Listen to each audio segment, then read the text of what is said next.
Hadithi dhe kuptimi i tij është transmetuar nga Imam Zejnul Abidin, paqja qoftë mbi të, se ka thënë: kohët më të vështira për birin e Ademit janë 3. Koha kur ai përballet me engjëllin e vdekjes, koha e ringjalljes nga varri i tij dhe koha kur qëndron para Allahut të Madhruar.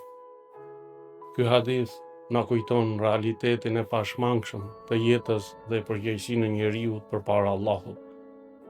Koha e vdekjes është momenti i ndarjes nga kjo botë dhe i përballjes me të vërtetën, ku nuk ka më mundësi për pendim.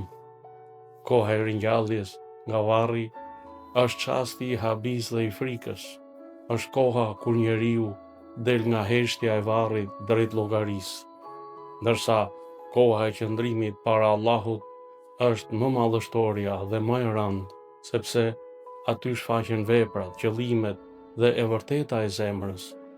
Hadithi na mëson dhe na fton të jetojmë me vetdije, të përgatitemi për këto 3 çaste përmes besimit, veprave të mira dhe pendimit të sinqert, që ato orë të mos jenë orë tmerrje, por shprese dhe mëshire.